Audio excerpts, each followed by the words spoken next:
We now talk about Coulomb's law in vector form.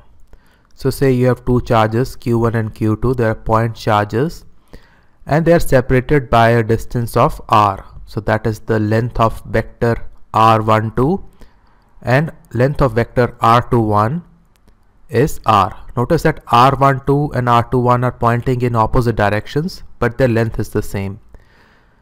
So F12 vector is the force acting on charge q1 due to q2. So this is F12 vector. This is k times q1 q2 divided by r square times r21 hat.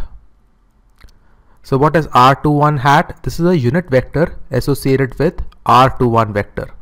So r21 hat is nothing but you first take r21 vector and divide it by the length of r21 vector, and length of r21 vector is just r. Now we talk about F21 vector, that is the force acting on q2 due to q1. Now this is given as, so the magnitude we copy as such, that is k q1 q2 divided by r square, and now you have the vector r12. So that is the unit vector r12 hat. So r12 hat is nothing but you take r12 vector and divide it by the length of r12 vector, which is r. So this is what Coulomb's law is in the vector form. Now since r21 vector and r12 vector, they point in opposite directions, therefore the unit vectors also point in opposite directions, you can immediately see that F12 vector is equal to minus F21 vector. That is, force on q1 due to q2 is negative of the force on q2 due to q1. So you can say now that the Coulomb's law obeys Newton's third law. Now we cover an important example.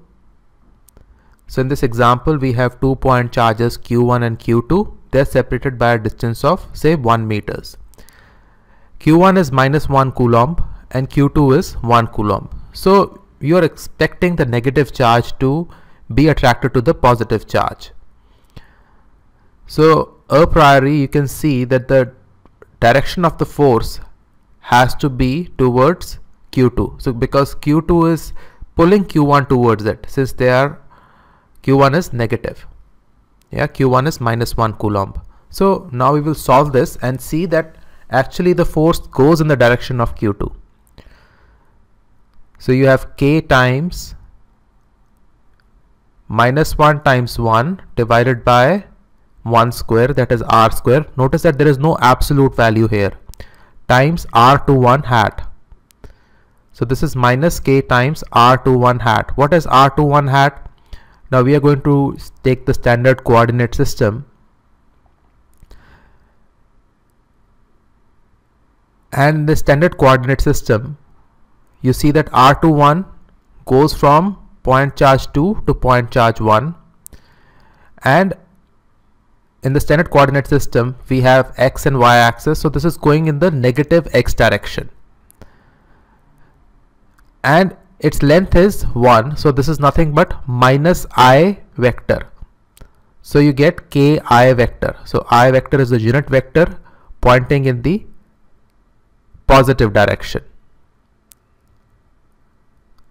So the force F12 is k times I vector, where I vector is the unit vector in the positive x-axis, and so you can see that the force is acting in the positive direction. So it agrees with the green arrow. Now second case is you take both charges at positive, 1 coulomb each. So now there has to be a repulsive force. So the force has acting on q1 due to q2 has to be now in the opposite direction of the green arrow. So we have a blue arrow showing that the force is opposite. So let us see this.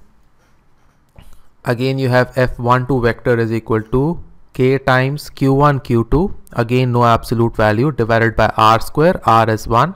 You just get k times r21 hat.